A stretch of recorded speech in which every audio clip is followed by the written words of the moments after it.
What's up, my peeps? This is Post-Production Pie, Editor-in-Chief for SRLounge.com. Welcome to another installment of our weekly Ordinary to Extraordinary Raw Edit featuring the SR Lounge Lightroom Preset System V5. Now, as always, we're going to be demonstrating how to create our effect with the preset system, and then we'll be going through the actual developed settings just to help everybody understand what's going into each look and effect. That way, everybody that's watching can benefit from the tutorial, whether you own the system or not. And if you are interested in learning more about the SR Lounge Lightroom Preset System, just click in the link below in the description to take you to the SR Lounge store where you can read and research all you would like. So let's get started. Alright, so in this video we're going to be going over the HDR Grunge presets, which are really great for street journalism, for really adding that extra grit into images like this. Alright, so what we're going to do is let's first take a look at our settings overall. Now, we shot this on a 40D. This was taken quite a while ago. It was on a 28-75 Tamron lens, which we used to use for a while traveling. This was actually an okay lens, but they have a great new version of their 24-70, which is supposed to be pretty awesome. It has vibration control and everything. I kind of want that lens, actually. It was taken at 1/160th of a second at f2.8 ISO 100, and we can see right off the bat, just looking at this, that it's soft. We know, because this was shot at 1/160th of a second, that it's going to be soft for sure. So we're going to do a few things to mask that. Number one, we're trying to create the more grunge look to this image. We might add a little bit of a film effect. We can do even some grain to kind of mask the overall look and create a really nice filmic look to this image. All right, so we're not going to worry too much about it, but it's good to know that we do have an overall soft image. And if we zoom in, we can actually see it very, very clearly that it's quite soft. I'm going to hit I to remove this, and let's jump up to our vivid presets up here. Let's go to the HDR Grunge, and this is an HDR Grunge with a desaturation added to the overall color tones. Again, this is a heavier HDR Grunge, and I think I like that heavier look. I'm also going to do one thing right now, which is to adjust my crop. So let's change our crop. I'm going to pull it into a 2:1 just to kind of bring our focus right to this baby. I'm going to pull the hair back, or the crop back on the hair all the way to this little point right here. Let's pull down so we have the beanie just kind of right at the top. We get this great kind of filmic vibe, or almost like a cinematic vibe to this image. I really like it. And we have a nice amount of grit kind of being added just from, this grunge effect. It adds a great quality to the journalistic nature of this shot. If we look at this, if we go and compare this to, say, just a standard soft, you're going to see a massive difference. Like, let's say we compare this to just a light crush skin desat. You can see how soft this preset is in comparison to that grunge preset. So this grunge really brings out the detail. It's great for adding that extra bit of grittiness to these kind of street portraits. All right, so that's it there. Let's go down to our adjustments here. So we're skipping over the curves, and what I want to do with my adjustments is just add a little bit more blacks to kind of give it just an extra bit of contrast in the image, and I love it right there. It's looking really good. Now what we can do is add some special effects. So I'm going to add a little bit of color scheme, and for this kind of image, I love kind of this orange teal look with these kind of cinematic looks for our images. It has a great overall vibe. It's a look that's applied often in film, and so it has a very filmic quality to it. So, and other than that, all we're going to do is just add a little bit of film grain. We can choose the level. I think I'm going to go with max on this image just because I want that extra grit there.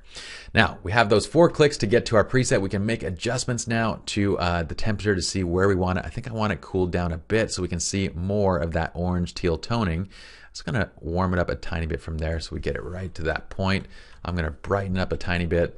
And then what I might do is add a little bit of, well, let's see, what do we want to do to it? We can add a couple other adjustments, but let's save out this mixology real quick. We're going to save this as a new mixology. Let's go 04. It's under My Mixology Pie. We're going to hit check all, deselect white balance exposure, lens corrections. We're going to keep our lens vignetting and deselect calibration. And we're going to call this Orange Teal Grunge. And let's say Orange Teal Grunge Filmic.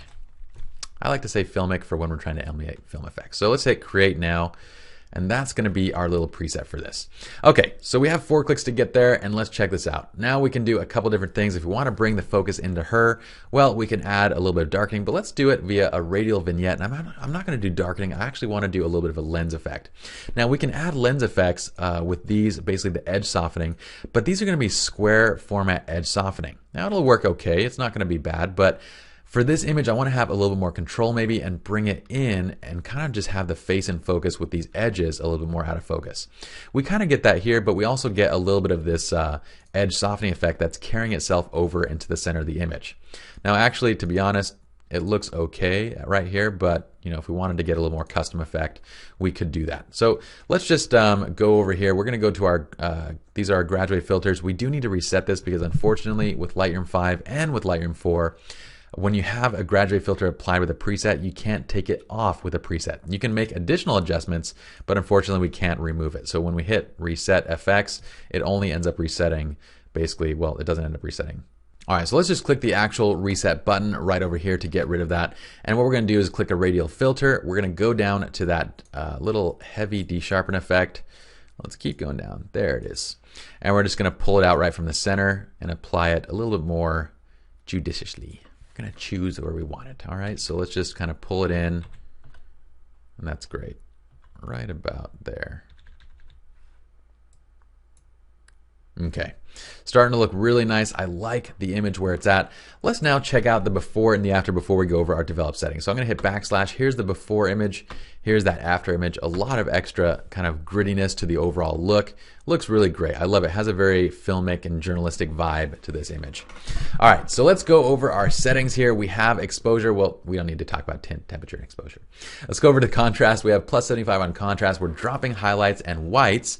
We're dropping shadows and blacks. And with the contrast, the shadows and the blacks, we're adding a lot of additional pop to this image. We're crushing our image quite a bit, but it gives a great amount of overall contrast, and it really does nicely with these kind of the edge effects and so forth. We could add a fade to this, by the way, if we wanted to. We have a grunge preset which is using basically this S curve here. If we wanted to change that, we could. Like, let's say for example, if we wanted to go into our neutral presets, we could change this to a vintage punch with our same desaturation, so light desaturation with a vintage punch, and we get more of a fade over here on the edge. It's really up to you guys. Again, you can go to, say, a neutral wash, and it gives it even more of a fade. With a neutral punch, we get right back to where we were with that previous adjustment. So I'm just gonna undo, and you can check out, it'll be right back to, yeah, there it was before. All right, so if you want to adjust your curve, you can. I kind of like it with this just super poppy look to it, the high contrast crush look I dig. So let's keep it where it's at. We're raising clarity by plus 60. This is really increasing the mid-tone clarity, mid-tone contrast, which is basically creating that grunge look in these kind of images. Vibrance and saturation is at -10, -20. This is that standard light desaturation, which pulls out a lot of our colors. Great for adding additional color schemes via SFX. All right, so we have our tone curve, which is a standard contrast boosting curve. We don't have any other adjustments here in the HSL. We do have split toning, which is adding a bit of oranges to our highlights and a bit of teal to our shadows. Again, you can adjust the balance if you like, but right where it's at is going to be a nice optimal range between our highlights and shadows for most images. In detail, we have 70, 1.5, 10, 30, which we don't even need to check really because we have so much grain that's being added to this image, it's not going to really matter. And if we reset out the detail, the sharpening, it wouldn't really matter anyway. But since the image was actually a little bit soft to begin with, we might as well leave it in. I generally don't leave it. I generally don't take it out when I'm adding grain because it's very unnoticeable anyway. All right, let's go down and we have grain now. We have the max grain setting, which is at 90 amount and 30/30 for size and roughness. So again, here is that before and here is our final after. We have a great filmic orange teal grunge look to this image. Hope you all enjoy the tutorial and I'll see you all in the next video.